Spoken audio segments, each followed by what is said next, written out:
to feel better, and so I did that. And then I snuck it around for a few days, but everybody knew.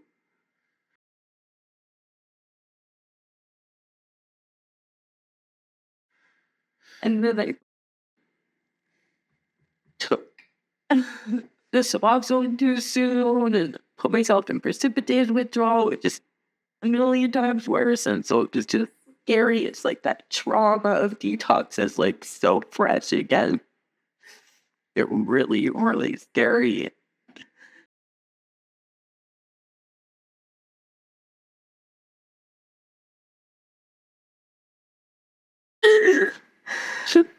And I was off for like 10 days, maybe 2 weeks. And that relapse was really dumb and pointless too.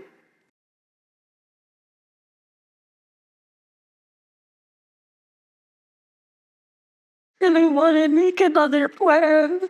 I do. I'm just so overwhelmed. You know, some different partnerships are floundering.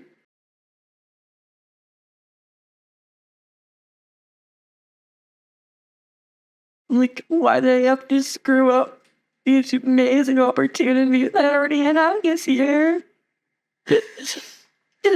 Like, right back again. And then I'm so tired of it. I'm so tired.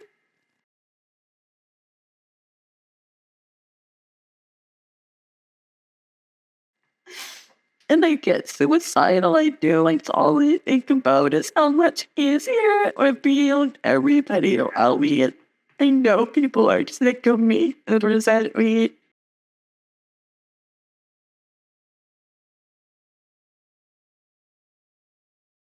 And you feel like such a disgusting, shameful burden on everyone around me. I'm so sick of it, and I'm so sick of being here. I just want to make clean again, and I'm doing so good. Yeah, I got up every morning to watch the sunrise for like 2 weeks in a row.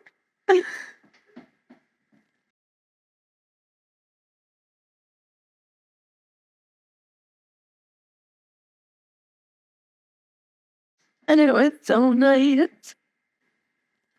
And it's really feeling like back into a little bit and like looking good. And I'm just like feeling disgusting and I'm disgusting. Anyway, so everything there.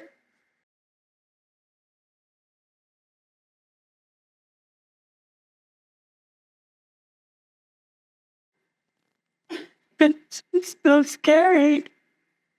My supplies are disgusting. Sorry. There's some growth. It just makes me so sick. Let me stop. I'm even sicker. Hello? Oh. Oh, are you serious? Yeah. Oh, that sucks. Okay. You know, that's important for sure. No, I'm glad you're okay.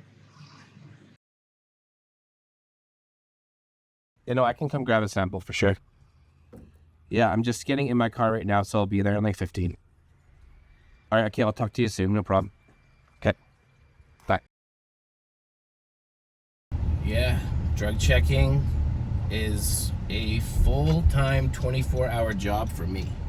If someone calls me and says they almost went down, I'll pick a sample up from anywhere, really, as long as I got the gas for it. I had a fentanyl overdose from using a drug that wasn't supposed to have fentanyl in it. The person that I was using with panicked, called 911. My parents are straight-laced as he gets. This is the second child that they have just potentially lost to the illicit drug market. I went into a coma after my overdose.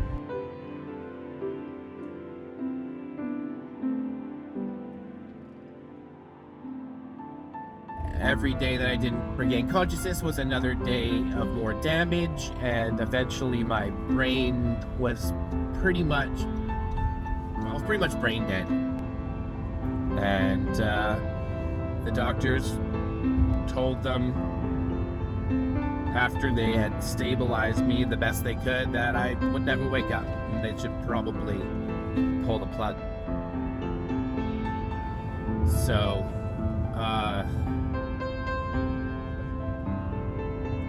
yeah, my family has been greatly affected by this toxic drug crisis, and I mean, the only reason why I am here now, able to talk about this and able to lend a hand to the overdose crisis is sheer luck and the work of the paramedics and the doctors and the steadfast love of my family and my friends.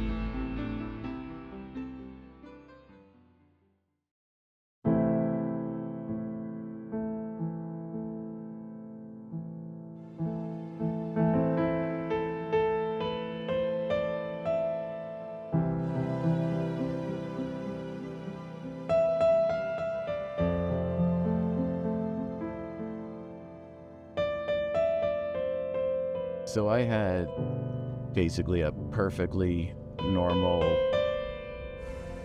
quote-unquote normal life until I was in my mid-30s.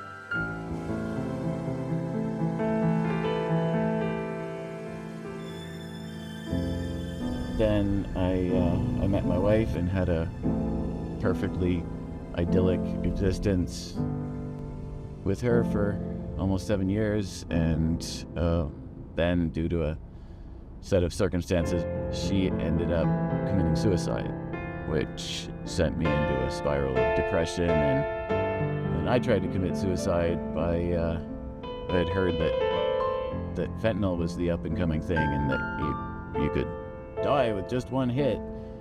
And so I set about trying to do that, but I just kept waking up time and time again, and then I just developed an opioid use disorder. This is the house I grew up in. It's not being as well taken care of right now, which is kind of sad, but yeah, like I grew up in that house from 0 to 16, and my mom got remarried. We moved into a big house across town with my stepdad. I like never wanted for anything. We had so many extracurricular activities, camping and skiing and snowboarding, and like just like a really, really fulfilling childhood and life. And yeah, so I guess you could say I don't have any excuses. Man, I had a beautiful, beautiful childhood, and a lot of the trauma that I have and PTSD that I have is due to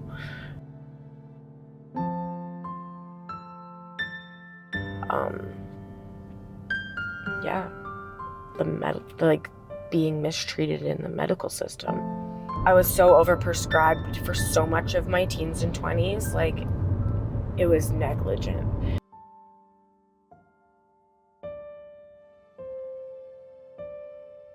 It was like tons of Seroquel, Clonidine, gabapentin, Zopiclone for sleep, Ativan, and lithium as well.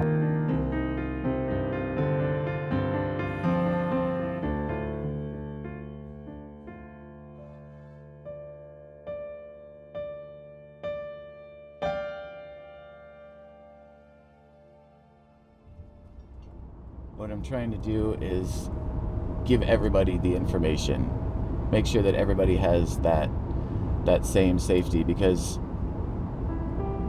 two things are working against people right now. There's the the iron law of prohibition, which states that drugs, as long as they're illegal, will just become more and more potent. It's like a free market explosion as more and more people desire harder and harder substances to knock them out for longer and longer stretches of time. They will find substances to add to the already insanely potent base fentanyl.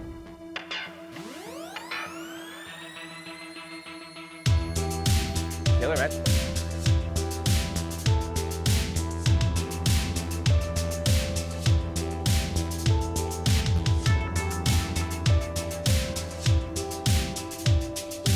Hello.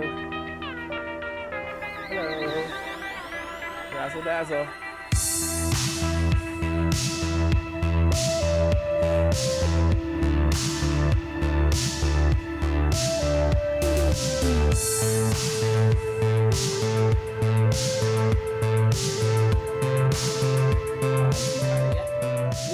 And has there been any overdoses or adverse reactions from this time? Is it weak?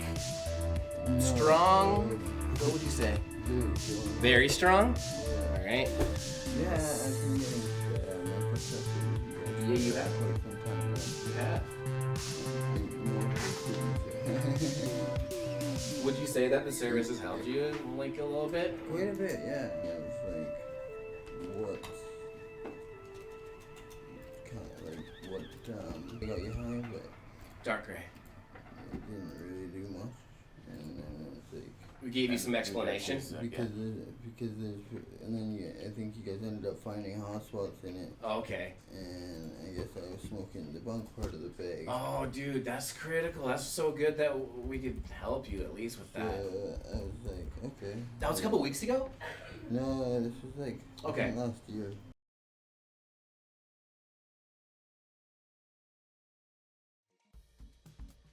It's fentanyl.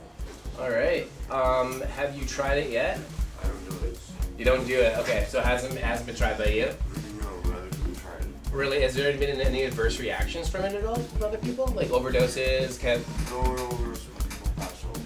Okay, so there's some drowsiness. So you think it probably has benzos in it? Yeah. Most likely. Alright, my friend. I'm gonna give you a little cup here. You just put maybe a grain of rice amount into this cup right here.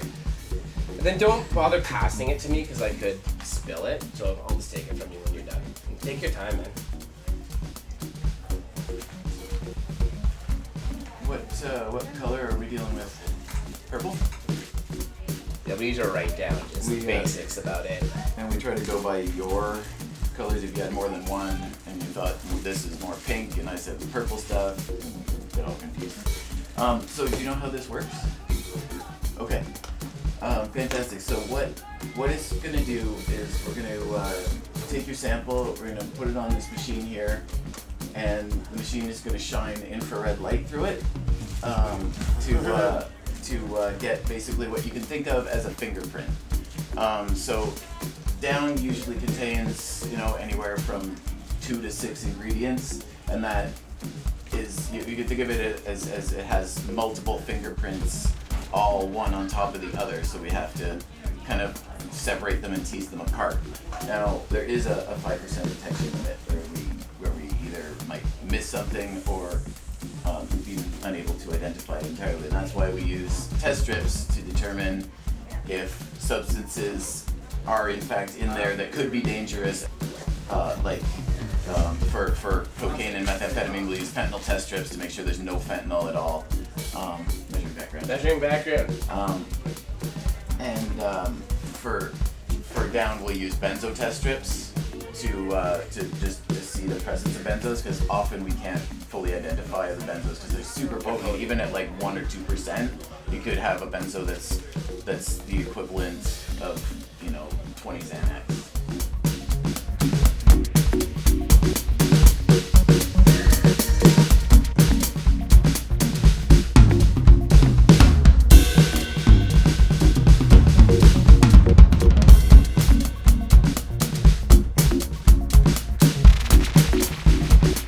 So my name is Megan and I run the Harm Reduction for Altitude Music Festival. So that's what I do here. We cover everything that contains harm reduction, so like supplies, responding to calls, education, training, everything like that. So it's for the whole campground, the attendees, our staff. I was trying to figure out a solution to having like drug testing on site, which is beyond what I can offer, which is like fentanyl test strips and benzo test strips, so they're not as useful for an environment like this as they are for where I work on the downtown east side. So when I was trying to brainstorm ideas, and then another team member reached out to me saying that Mountainside had reached out to them, it was like a shining light that I realized was it felt so lucky to get to have that with the lack of experience I have in trying to find a solution for it or find a team for it. And so Mountainside just being new and us being relatively new at this space, it was like a perfect match. And the whole team raved about it afterwards. Mountainside had mentioned to us that they wanted to come back next year if it was possible. And there was not a single person who had any second thought on saying yes, because it was so integral to the safety of everybody here. Yeah. Lack of education for the people who are taking their substances and not knowing what's in them, it just leads to a whole array of challenges and risks that could be so easily avoided if there were services like drug checking at every festival. But for myself, as a harm reduction worker, and for the harm reduction team, having a system set up that lacks drug testing has challenges. Success for something like drug testing at a festival would look something like the people who need the service can access it for free. They feel safe accessing it. They feel like they aren't putting themselves at risk, and they leave knowing that they've made an educated decision that can offer them the most support and help during it. I've had a lot of attendees tell myself and the other harm reduction staff that they've been checking their drugs, and the attendees and also the liaison for the land and the coordinators, everyone has been extremely happy and grateful to have drug testing on site, because people have come to realize how pivotal it is in terms of safety at a festival. The more harm reduction services that are at festivals, and the more festivals that have them there, and the more people realize how important it is and how useful it is, the larger the community grows and the more people that want to help out. And so it's sort of like the snowball effect, and we can see it happening at every festival already. When I go to a festival or anyone goes to them and they don't have services there, it's really obvious. When a festival does have services there, it's even more obvious, because everybody feels safer, and that's the intention of having a festival and coordinators and services and staff and everybody there, right?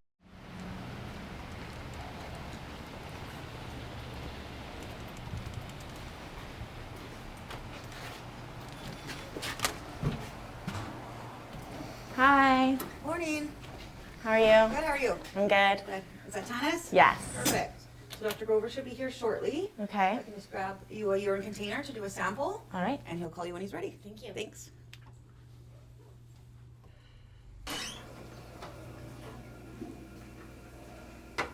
So thanks for coming in today, Tanis. You know, I know it takes a lot for you to actually put yourself out there and tell me all the information. So really importantly, with the fentanyl that you're using, is it prescribed fentanyl, or are you getting it elsewhere?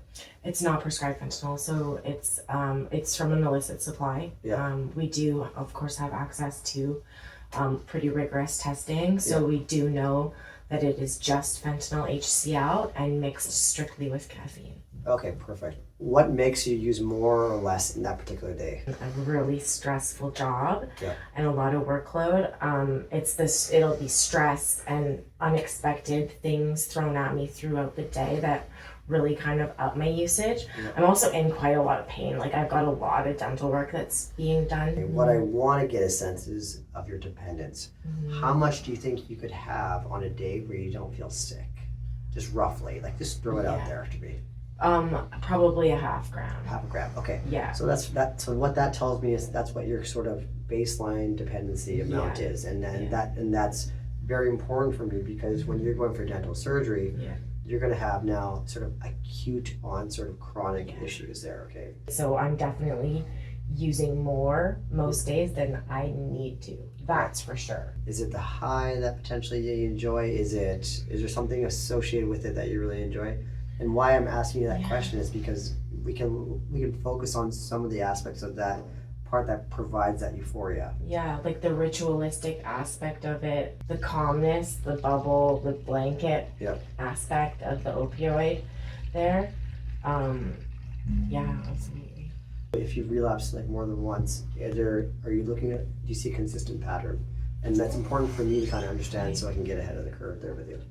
So the last time that I relapsed, I was actually doing really well. Great day, driving home to Chilliwack, wool over my eyes, got off at Clearbrook exit, found a number in my phone, and the next thing I knew, I was on the concrete in a plaza in Clearbrook with an ambulance around me, and I'd overdosed in my car. Wow. Like there was no thought to it, there was no trigger to it. It was just like, this is what I'm doing, and it happened. Yeah. It's very out of my control. It's really scary. My brother passed away from a MDMA overdose when I was 11. Lost my parents pretty much to grief for a long time, years. Because of my brother's death, I felt like it was my calling to try to protect my friends. And I used knowledge as my sword, and I just learned about safe dosing, safe usage, the effects of the drugs, what they do to the brain, and I just became obsessed with it because I felt like I had a connection with substances, even though at this time I hadn't even used them. But I mean, probably was like 16 when I decided to first try MDMA, and it was this moment I'll never forget the feeling of euphoria I got from it, and the havoc that drugs had wreaked on my childhood from my brother passing away from this substance just evaporated. I come from a family of like alcoholics and drug addicts, and from life in Chilliwack. My foot got ran over by a forklift. Probably losing my kids. And honestly, in the beginning, I just like getting high. It was usually trauma somewhere in there. Diagnosed with RME disorder since I was 11. An abusive relationship. I never really had the proper guidance. You know what I mean? I got onto drugs. I was curious about it. Like I knew like what it was like because my brother was addicted. My dad started years ago. injecting me And that feeling I've never felt. I used to call just combination to get sure that. And I've never felt it. A week, 2 weeks, and I just feel like I was 11 years old, and I true sense of love.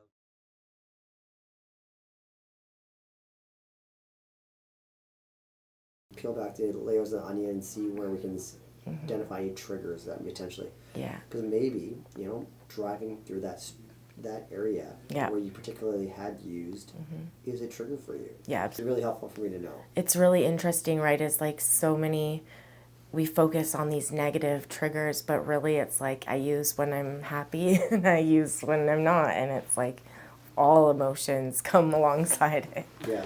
Yeah. And so right now you're using illicit fentanyl. Have you thought about going on opiate agonist therapy?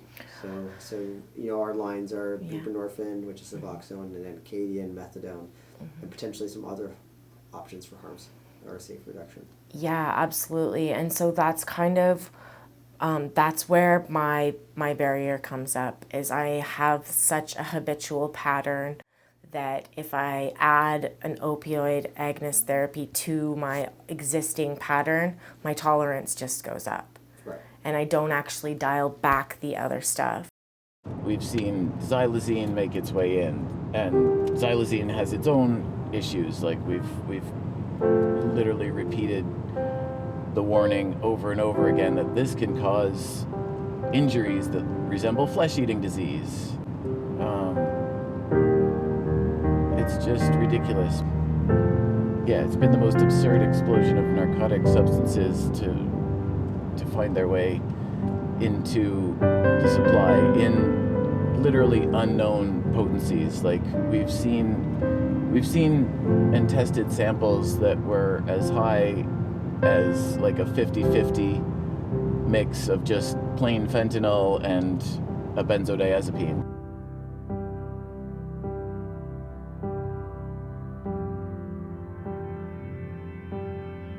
Well, I have some confirmatories for you as well. Seems to be an uptick in this medetomidine veterinary anesthetic. It's medetomidine. Medetomidine, right. But I don't even know how to pronounce it. That's how new it is. Is that something like K? Like, K's a veterinary? It's in the same family of drugs as tranquilizing, right? So it's meant for animals. And we just, it hasn't been studied in humans. Like so many of these substances that are coming in. It's coming in at 1% too, so it's like beyond our detection limit as well. That's why exactly. Like it was all like 1%. Yeah, under the radar. You can't. Yeah. Don't have test strips for it.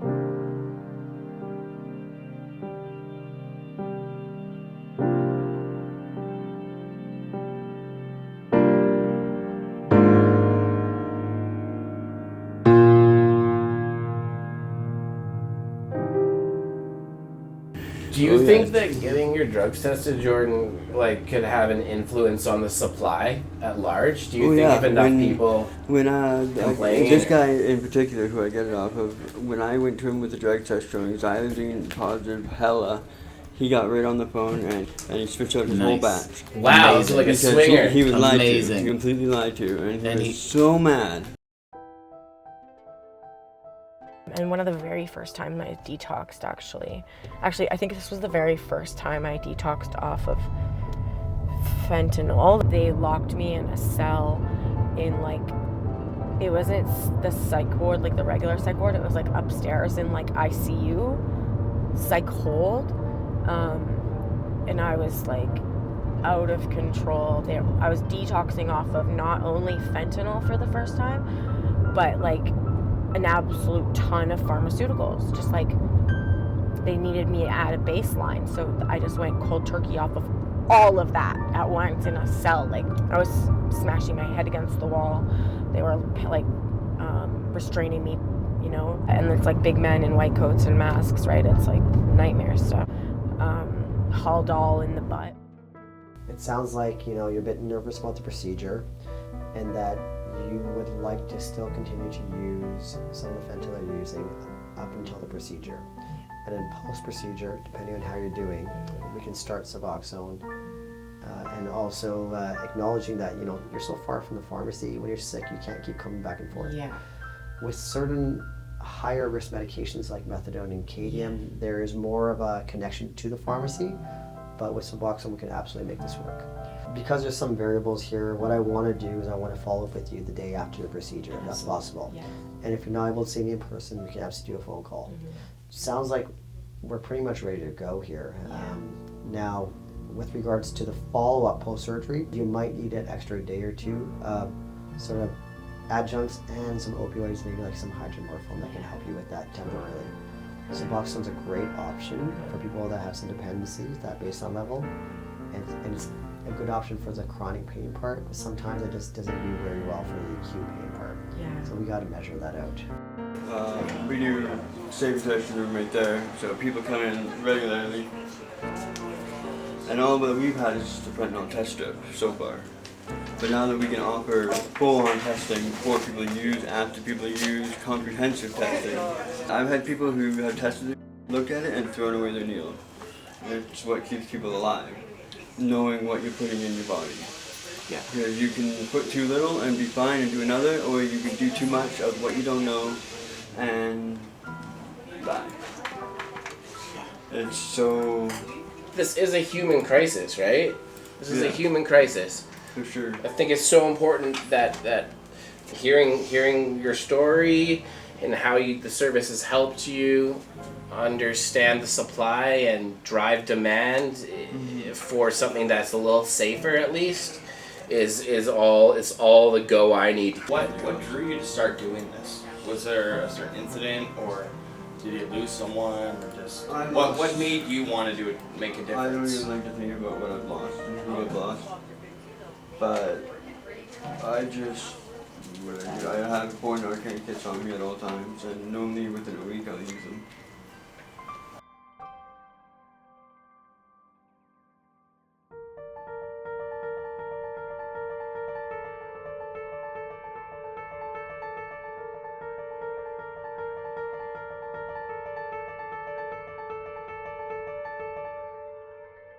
I've lost good friends, really close friends. So many to count. More than 20 probably. I think like a lot of some of my best friends, like from fentanyl. Probably close to 100 in this town. I lost my real mom to a heroin overdose. There's so many people that we've lost, I can't even think of them all. I relapsed. When I came back to Chilliwack, out of 100 people, there maybe was 10 left. Friend, his name is Max. Everybody knew him as Rabbit. Pretty much everyone I've lost. I stopped counting at 300 a couple years ago. A couple of years ago, I lost my mother to addiction. She was in treatment, trying to get better, and apparently she overdosed. And I was the only one to show up at her funeral. It's not as easy as picking her up or putting her down. Yeah, my brother, probably the more, the one that hurts the Mother, Sita, my uncle, Drew, my aunt Haley, and my best friend, Devin. I lost my brother to A heart condition, but he got hot cab for being in a gang. And, I got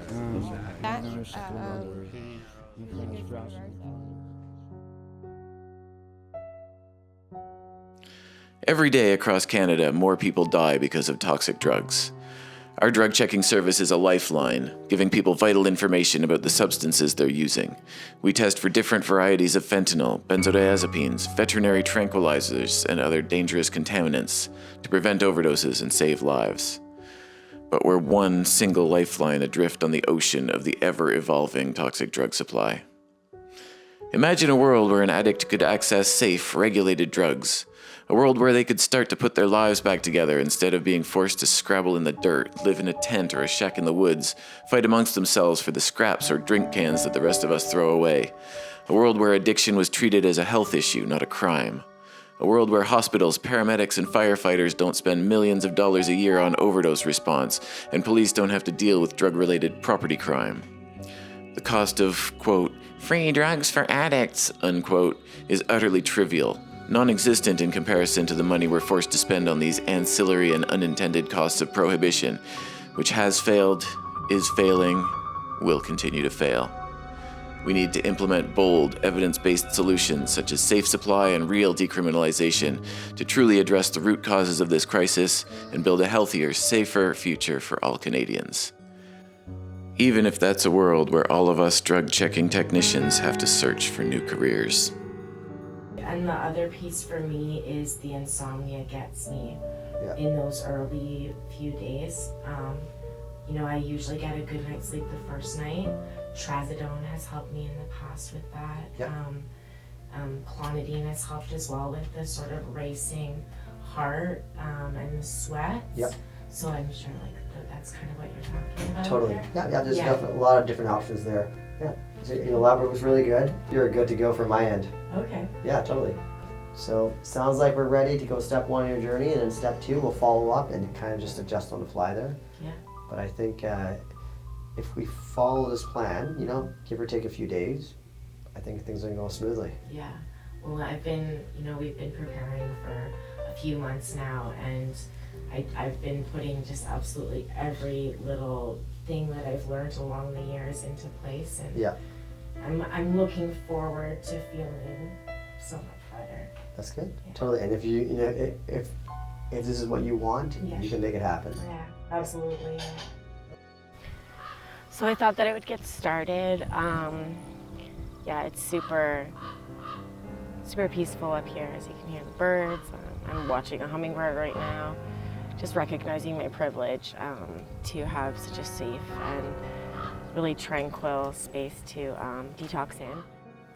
Hey guys, so it's around dinner time on Friday, April 19th. I began Suboxone induction at 11 o'clock last night, so I'm partway through my 4-part 1 milligram dosing schedule every 12 hours. So I haven't heard from Dr. Grover today, but I'm probably off. I hope he's off work. I really do. And yeah, I'll hear from him tomorrow for sure. It's gonna be a little bit touch and go. Honestly, it's a bit tricky. The worst thing you want is a precipitated withdrawal. Of course. Rather than having a few hours of withdrawal effects, if that makes sense. Yeah. Just concerned about you being away, far away, and then. I'm currently taking the 2 milligram doses today of Suboxone. Yeah, it's getting a little bit rough for sure. What are you gonna do?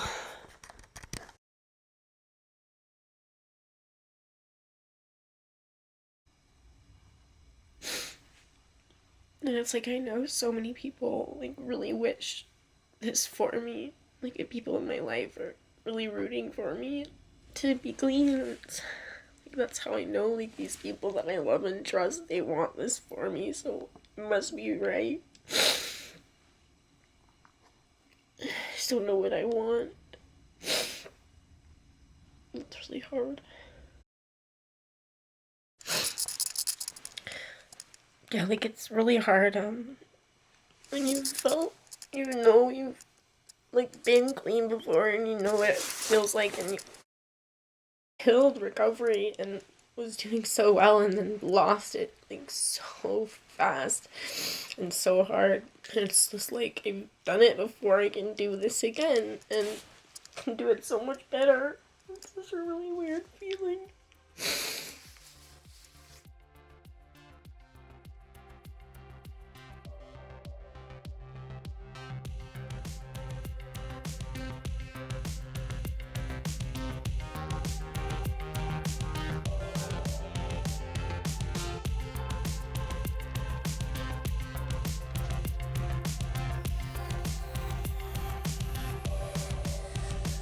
All right, we got some confirmatory results to go through from substance at UVic.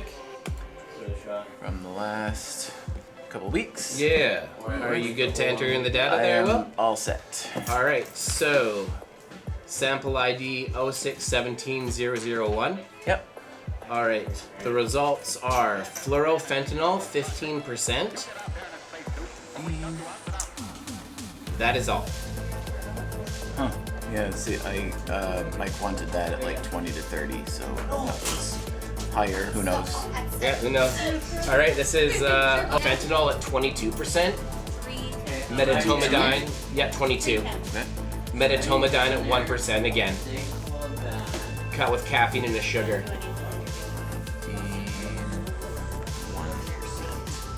1%. Yeah, see, we thought it was 40 to 60. 40 to 60.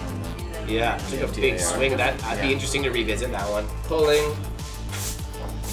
Okay, so we have a huge fentanyl spike here. Right. Yeah. That's why.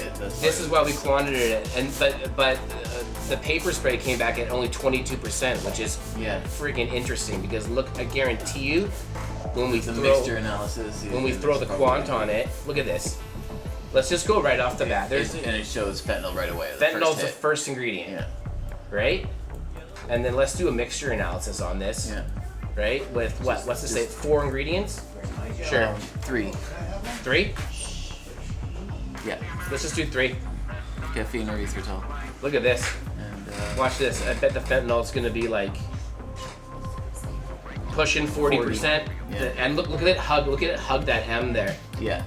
So that's why we quantited at 40 to 60. But the paper spray came back at 22%. Right. Well, it's all a work in progress. I mean, yeah. So this is the really interesting one. This is the one that we got from Chris that he had overdosed on, and he went and got some more of the same, allegedly the same stuff, and we brought it out to Langley to test, and we're going to compare the two spectrums on top of each other. So we're going to use the one from the residue that had more of a nitazene hit, and we're going to compare it to the actual drug sample that was given to us by the person who used. There they are. There they are, superimposed onto each other. That's with the subtractions. The two subtractions superimposed onto each other. So that's two, and both of them are two subtractions until but this is two subtractions in phenacetin. The other one's two subtractions, then it hits for it, which is too curious. Do we have a sample of that one? No, right? No, it was such a tiny amount of residue. It is slightly different, but it was, yeah. Yeah, no, like, let's check it out, see. Like nitazines are up and coming because they're big in Europe. They have been on the eastern side of the continent, not so much over here yet. Yeah, I'm just like interested what people think because they are supposed to be longer lasting than fentanyl. Yeah, there's He said it was like nothing he'd ever experienced. But it's like if it is stronger and you take a usual fentanyl dose, then yeah. Yeah. But, if you dose it correctly, I'm just wondering if people would like it. Right, because it could still be like just super potent, but lurking in there under the 5%. Are you good with this? Yeah. Okay. And then what did it come back? This is 62004. It was inconclusive because Completely it was inconclusive, just but fentanyl positive, and Okay. the phenacetin is there again. So Yeah, it's spicy. So the results were fentanyl at 2%, okay, fluorofentanyl at 1%, bromazolam at 3%, okay, well, that's easy for us to miss. xylazine at 2%, Again, easy for us to miss. cut with phenacetin at 13%. Right. So everything, So no nitazene though. no nitazene, and everything just slightly under our detection limit. Right.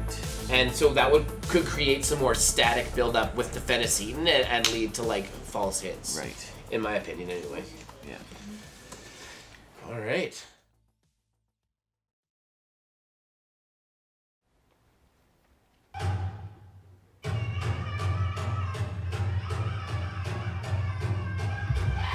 Okay, so hi everybody. Now you've heard me talk 3 times today. So my name is Tanis. I coordinate the Chilliwack Community Action Team. This is our 3rd annual International Overdose Awareness Day event here. Yeah. Yeah, it feels like very dichotomous to be like in a celebration mode and having food and cheering and stuff like that when it actually is like a really, really tough day for a lot of us. I don't know about anybody else, but I woke up like not wanting to leave my house and stay in bed all day. So for Overdose Awareness Day, yeah, I've definitely been a big part of the planning here for the last 3 years, and I'm so grateful to have met Lejeune and this incredible partnership we have here now. This purple lattice that you see behind me here was my very first sort of attempt at creating an installation of sorts for this day, somewhere where the community can pin a little saying, a name, some dates of any lost loved ones. So we do still have that. And so every time I come here, I end up adding a photo to these lattices. I came the first year and did about 6 of my friends' photos up there, and then every year I've actually come and added another one. This is also our 3rd annual year doing butterflies. What's gonna happen is that these butterflies have been cooled down. So they've basically been in hibernation for the last week. So they are gonna be a little bit slow to start with. So spend some time with your butterfly. The analogy of this activity is that this is a memorial activity for someone that you might have lost. And sort of being able to let some of that really heavy grief off your shoulders go with the freedom that this activity stands for. And so yes, this is the first time the butterfly has been under the sunshine, under the blue sky, outside, and to really be able to let that go and all together, it's been a really, really great collective grieving activity. So we'll hopefully get some not so crazy party music going and and just spend some time with your butterfly. Again, these are not monarchs, so they don't stay in a pack. So we're not going to expect them to all go together and fly away. They're a little bit drunk from being cold, so they're going to take a little while, and this area here is perfect for them.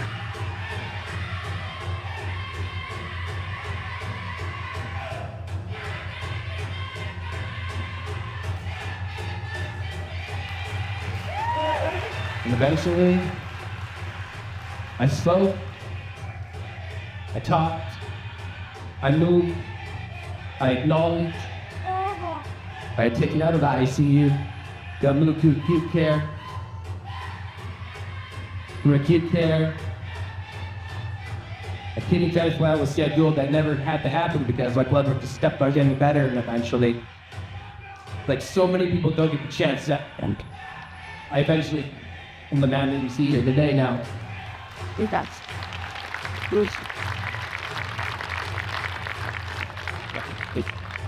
It's hard to receive applause for that because you get survivor guilt.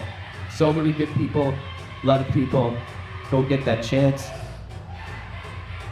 Whatever reason I did, and I was able through a twist of fate to become an FTIR technician where I can now scan the drug supply in our area from here to Hope, where I see firsthand just how toxic our supply is. You know, we have paramedics that are overworked, over-responding, firefighters that are responding to more overdoses and fires by a large margin. It's absurd how many people have to die, and the fix is ease. We know what the fix is. We just need to know what's in our drugs. We need to know what it is. What's methamphetamine? What is it? I don't know. It messes you up really bad. But this is alpha-diazepam. I don't know. It's not as bad as bromazepam, but multi-bromazepam in the dope.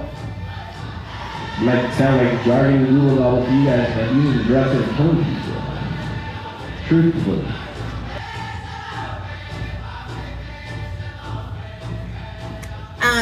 And as a lot of you guys know, like I am somebody with lived and living experience with substance use. I am a current daily fentanyl user. Overdose is terrifying, and it happens at the most unpredictable times. Last time I relapsed back in 2021, I had been 8 months sober. So it really hijacks your brain. It truly is an outer force that is so hard to combat. And so today I take a lot of harm reduction steps, and you know, I have as many resources as anybody else, but I'm still an incredibly at-risk person. And I fall into a category of people which we would like to call the hidden population, right? So I'm not a visible person using substances who's accessing our shelters and our OPSs. I have my own home, I have a new car, a wonderful career that I've built for myself. And so I am actually in an incredibly high risk for overdose. Like, I'd really like to not use fentanyl. I consider myself in recovery already, but that's the last piece of my puzzle.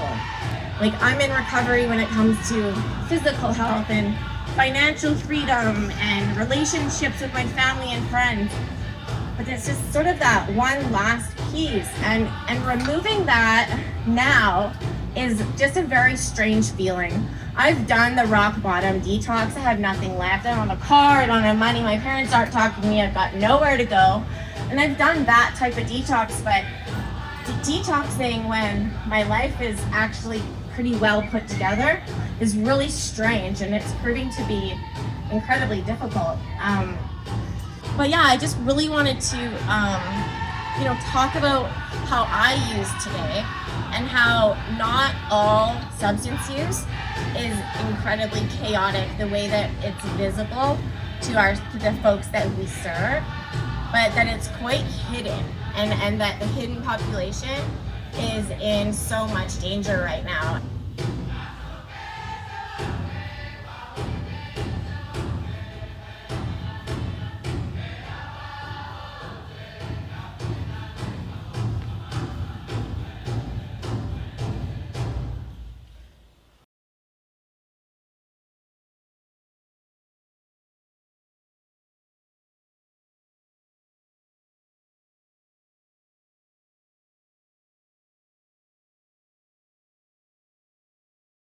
And then if you had a magic wand that you could wave and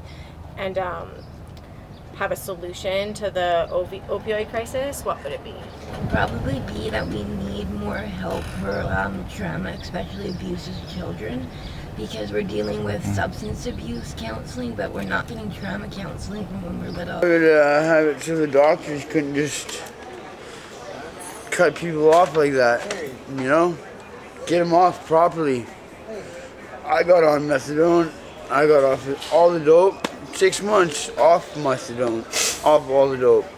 2 years clean. So there's ways. They just want the money. It's all they want. Giving it out and send it out to everybody. Have them all equal. Have them all receive the same, and let them all know what it's like. I think everybody deserves free education, and then I think everybody deserves a place to live. You know, like you can't get a job, you can't do any of these things without an address.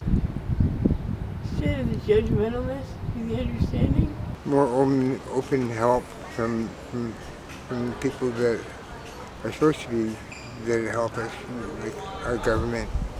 I think they're both the Conservative, NDP, Greens, and Liberals, if they were to tell the truth, would say, I can't do anything about the housing crisis or the drug crisis. We're at gridlock. It's an emergency, and they're not saying that. Nobody's honest enough to say it in the cabinet, and it really sucks. Well, I think COVID taught us definitely that even very marginally politically hot topic issues can be aggressively politicized when brought to the public arena. And with addiction and use, that there is already so much political weight behind it that for a politician to have the bravery to actually propose any evidence-based solutions to addictions, it would be career suicide for them and their entire party. It's disheartening to say, but to think that this would come from a state solution is, I mean, that didn't even occur to me as a genie in the bottle solution because it's so far-fetched. Not take it away, but manage it. Go through the government to it, I think, maybe, like how they do it in Vancouver, like that when they were doing the heroin program in Vancouver, right? I would bring in replacement heroin, although it's not the same as Fent or the benzos, maybe a benzo to go with it, I don't know, clorazepam, one of the PAMs or something, a benzo and heroin, and start to wean people off it properly with the proper drug, and then probably make it so that only if you've been using for like a year or 2 years can you get the heroin drug to get off it, and set up a proper program where people get the drug replacement they need. Because if they can't get off it because they need it, you can't just cut them off because then they die. You need to have some type of compassionate thing that other countries like, let's say, Denmark, Sweden, Norway have been doing, and that we do nothing progressive like that. We put in, oh, well, it's a problem here, it's a stigmatization here. Church doesn't like it over there. Well, I don't think Jesus would say, oh, let these people die. I don't think Jesus would say that.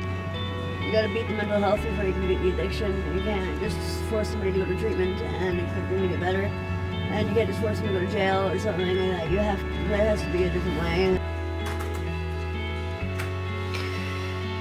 I can't believe we're about to enter the 10th year of this public health emergency here in BC. And we're constantly hearing about the downstream effects of this crisis, the death toll, broken families, rising rates of poverty, homelessness, and crime. But if we turn our attention upstream, we can see that the crisis does not sustain itself alone. In fact, deliberate injustices trickle down and play significant roles in the ongoing devastation. Millions of taxpayer dollars continue to pour into our public sector, and yet, bloated as they are, these outdated colonial systems are becoming less and less effective. Entire industries have formed around harm reduction and overdose prevention, yet little progress has been made. Instead, powerful people continue to profit off the backs of our dead and dying friends. The pharmaceutical industry, which was originally responsible for the severity and steep onset of this crisis, may actually hold the key to the solution. But fear-mongering, as usual, has created a moral panic surrounding safe supply. Disinformation tells the general public that safer supply programs would simply give out free drugs to anyone who wants them.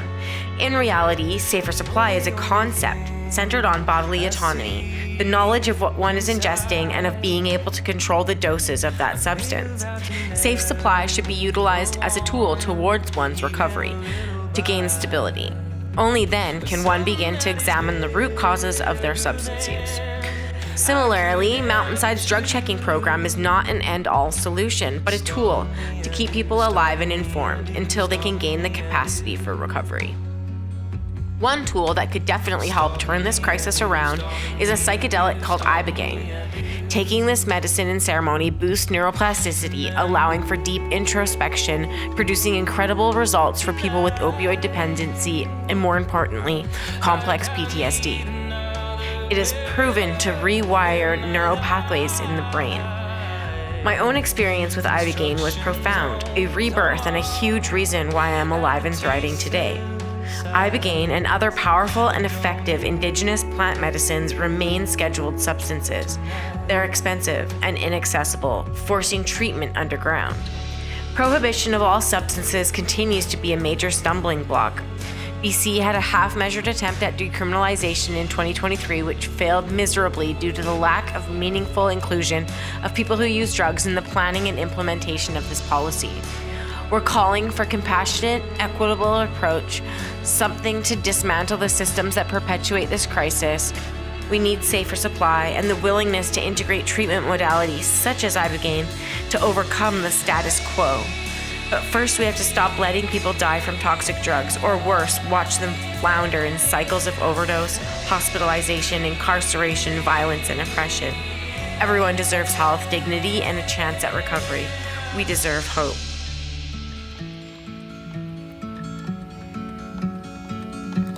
Tempted to give in, I reach for you. Despite the headache I'll endure for one more fight. My love for you is rotting me from the inside out. Starving the I do, starving the I do, starving the I do. Starving the I do, starving the I do, starving the I do. Starving the I do, starving the I do, starving the I do. Starving the I do, starving the I do, starving the I do.